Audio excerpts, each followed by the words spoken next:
Salut à tous et bienvenue sur Astrodobson, la chaîne qui vous permet de tirer le meilleur parti de votre monture.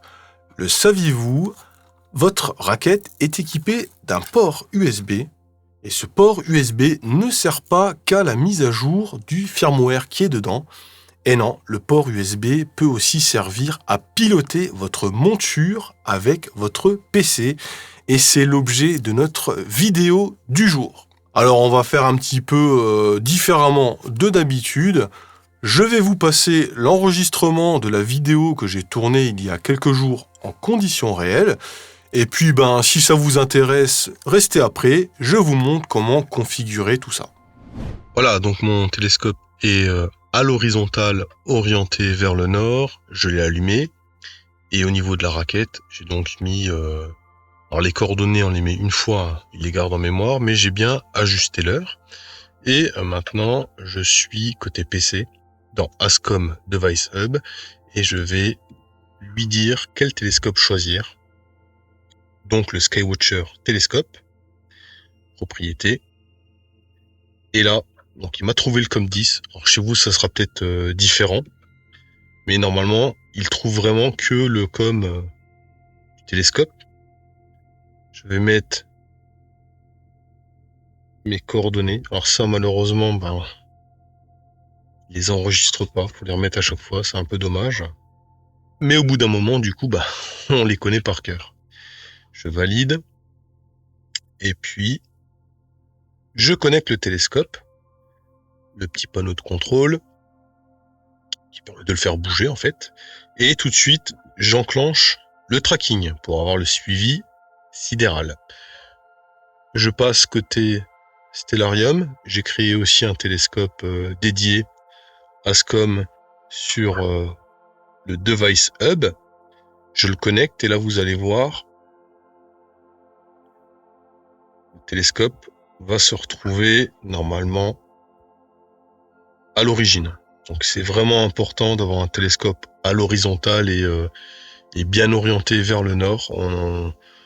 La marge d'erreur malheureusement est pas énorme, sinon ça ne marchera pas très bien.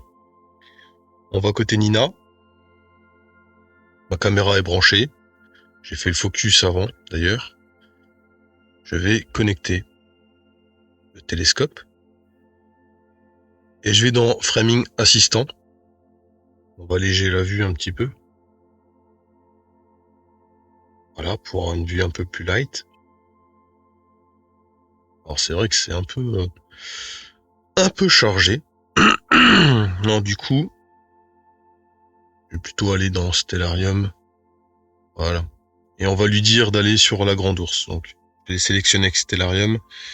Mais je reviens dans Nina. Et je demande d'aller prendre la coordonnée qu'il y a dans Stellarium. Et là, je vais faire un slew pour commencer.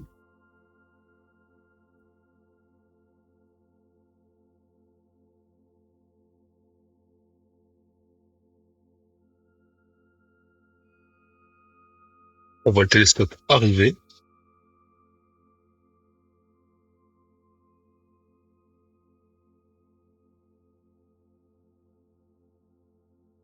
Ce qu'il faut savoir, c'est que réellement, il n'est pas sur l'étoile. D'ailleurs, on peut le vérifier.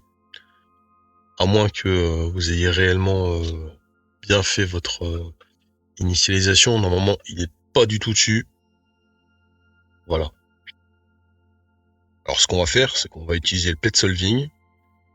Et on va lui dire de se centrer.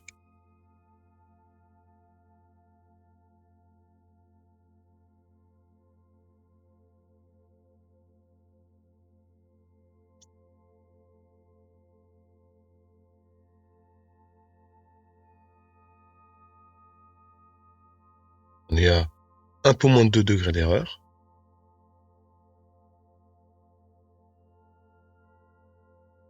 Moi, j'ai mis 5 minutes maximum. Donc, tant qu'il est à plus de 5 minutes, il va continuer d'itérer.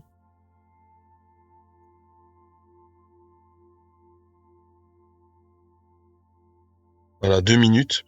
Donc, il considère qu'il est bon, il va s'arrêter là. Mais, en fin de compte, lui, il a l'étoile au centre, mais la mire n'est pas. La mire n'est pas au centre. Et c'est là qu'on va utiliser la fonction Sync.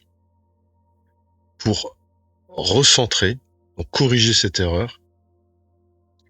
Et là, alors c'est pas un align with sync comme on a l'habitude de l'avoir, c'est la fonction PAE qui est dans la raquette. La fonction PAE, c'est quand vous faites un goto avec la raquette et vous demandez d'aller sur un objet, il se met un petit peu à côté. Vous vous recentrez avec les flèches et avec PAE, vous dites en fait, ça y est, c'est bon, je suis bien sur l'objet. Ça permet de recaler en fait les coordonnées qui sont dans le télescope. Alors maintenant, ce qu'on va faire, on va l'envoyer sur un objet pour vérifier que c'est bon. On va l'envoyer sur l'amas de la crèche. Alors encore une fois, je passe par Stellarium, c'est plus rapide. Tac. Et Sloan Center.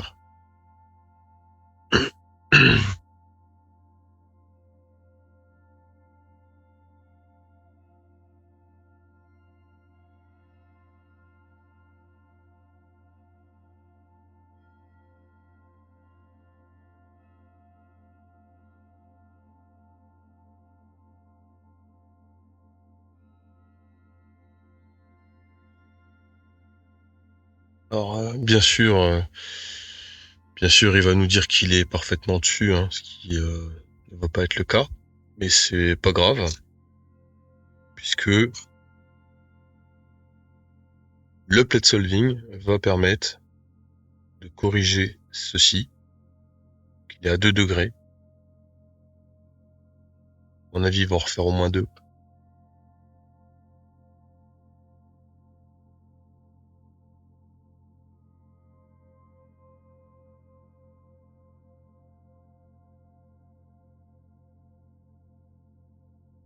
Voilà. Donc 2 minutes, il va s'arrêter là. Pour moi, c'est parfait. Et ben voilà, j'espère que cette petite vidéo vous a donné envie de vous y mettre. Donc, si vous avez, alors c'est vraiment l'USB qu'on trouve dans tous les magasins du coin, et vous l'avez peut-être même vous à la maison. On a généralement cette USB sur les imprimantes, les scanners, les choses comme ça. Et donc, on va piloter notre... à l'envers. On va piloter notre télescope. Alors, pour être précis, c'est pas le télescope qu'on va piloter. On va communiquer avec la raquette. Donc là, je vais considérer que je m'adresse potentiellement à des gens qui n'ont aucune notion de pilotage. Ceux qui ont déjà tenté le Wi-Fi et chez qui ça ne marche pas trop, il y a peut-être des choses que vous aurez déjà vues, mais on va essayer de reprendre à la base, au tout début, pour ne perdre personne. Alors pour pas faire une vidéo trop longue non plus, je vais vous renvoyer vers des vidéos précises sur certains points que j'ai fait il y a quelques mois. Et comme ça, vous allez pouvoir prendre petit à petit chaque élément. Déjà, en termes de téléchargement, en dehors de Stellarium, Nina et puis tous les logiciels que vous avez déjà certainement, pour piloter un télescope, que ce soit en Wi-Fi ou en USB, il vous faut télécharger la plateforme Ascom. Je vous mets le lien dans la description pour venir sur cette page. Et donc ici, vous allez télécharger et installer Ascom. Le télescope aussi, lui, est pourvu de 2 drivers. Alors c'est important. Il y a un premier driver, ici sur cette page, pareil, je vous mets le lien, qui va permettre de faire le lien entre Ascom et SynScan. Dans sa version USB, j'entends. Le driver Wi-Fi, c'est pas le même. Donc, si vous avez le driver Wi-Fi, ça sera pas celui-là qu'on utilise, mais bien celui que je vous montre à l'écran. Et puis, alors aussi, quand j'ai cherché à faire fonctionner cette méthode, j'ai eu quelques soucis par rapport au driver USB. Et là, pareil, sur le site de Skywatcher, vous avez le petit driver spécifique à aller télécharger.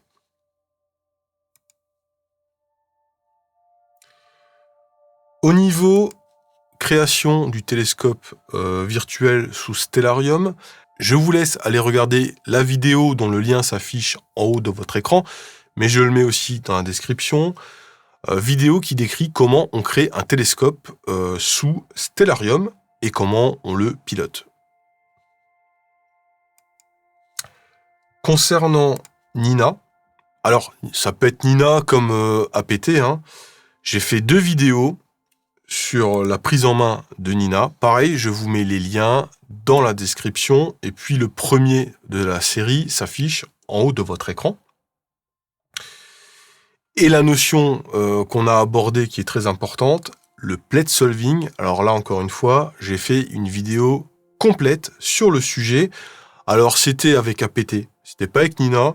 Il faut savoir que les solvers sont des logiciels tiers qui travaillent en tâche de fond. Et en fin de compte, la configuration, l'installation, tout ça, c'est la même chose, que ce soit après pour l'utiliser sur Nina ou sur APT. Alors comme vous l'avez vu, et ça a peut-être choqué certains d'entre vous, on n'utilise pas SceneScanApp avec cette méthode. Pourquoi on n'utilise pas SceneScanApp ? Tout simplement parce que c'est la raquette qui pilote le télescope. Nous, en fin de compte, avec le PC, on va faire que lui envoyer des ordres en disant je veux me rendre à tel ou tel endroit, synchronise-moi sur tel ou tel point remarquable. Donc, en fin de compte, c'est la raquette qui gère le tout et on va dire que le SceneScanApp n'a pas lieu d'être dans cette configuration. Alors je vous reprends aussi on va refaire un petit peu la connexion. Donc vous avez tout installé. Éventuellement regardez les petites vidéos dont on vient de parler. Et là, on va se connecter avec le Device Hub. Alors ça, on va dire que c'est impératif. Alors il y a peut-être d'autres solutions, mais je vais dire c'est impératif. Pourquoi ? Contrairement à une liaison Wi-Fi qui permet d'accepter plusieurs clients sur un même serveur, une connexion USB, elle est exclusive. Donc, dès qu'un logiciel va se connecter en USB à la raquette, aucun autre logiciel ne pourra aussi se connecter sur la raquette. Ce que fait Device Hub, lui, c'est qu'il va collecter en fin de compte, les différentes connexions de Nina, de Stellarium ou d'APT, il va gérer, il va faire l'interface en fait entre ces logiciels-là et SceneScan, enfin la raquette SceneScan. C'est pour ça qu'on doit utiliser le hub. Donc quand vous avez téléchargé Ascom, vous avez dans le menu démarrer, vous avez différents petits utilitaires d'Ascom, dont le Device Hub. Là, je branche ma raquette. Alors forcément, elle va me renvoyer une erreur, puisque il n'y a pas les moteurs derrière, hein, j'ai pas le télescope. Et normalement, en lançant Device Hub, je peux aller dans Setup, choisir mon télescope. Et là, c'est important. Ceux qui utilisent le Wi-Fi en temps normal, ce n'est pas SceneScanApp Driver, mais bien Skywatcher Télescope que l'on doit choisir. Et ensuite, propriétés. Et comme je vous le disais dans la petite séquence d'avant, ça ne retient pas le site. Alors, je ne sais pas pourquoi, il retient tous les paramètres du télescope, mais pas le site.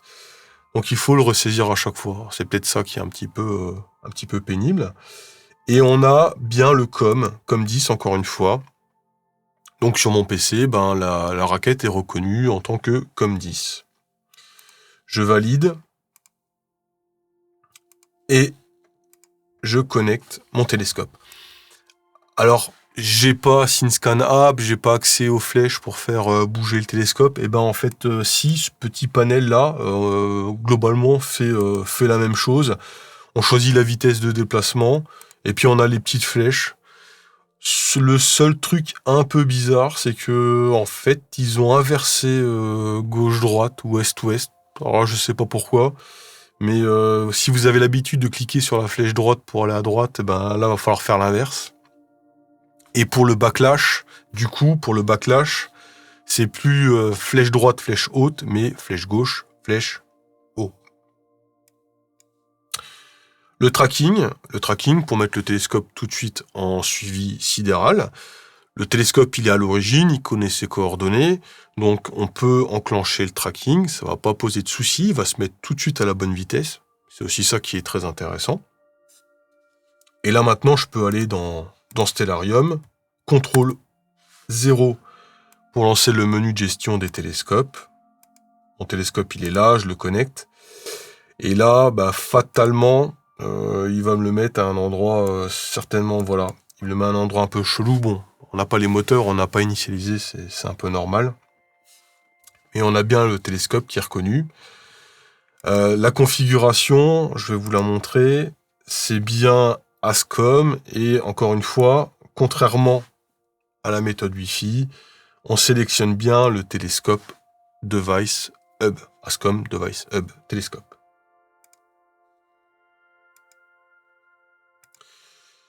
Et puis après, dans Nina.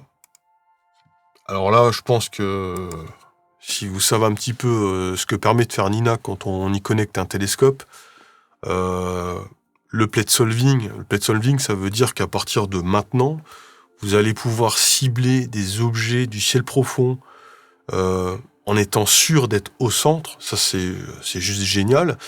Il y a pas mal d'objets qui ne paraissent pas sur les brutes unitaires, mais dont on a en fait, qui se révèlent au moment où on fait l'empilage sous Cyril. Et puis des fois, on s'aperçoit que pendant 1 heure, on a shooté à côté ou alors que l'objet est décentré. Là, grâce au plate solving, vous êtes certain d'être bien centré. C'est vraiment tout l'intérêt. Petite méthode, pas très compliquée au final. Et puis alors, si comme moi, vous avez un petit hub USB sur les télescopes et une rallonge USB amplifiée de 10 ou 15 mètres, vous pouvez, bien au chaud chez vous, prendre le contrôle de votre télescope. Alors pour conclure, là vous avez vu que le télescope il est parti à l'origine. J'ai pas testé, mais à mon avis ça fonctionne.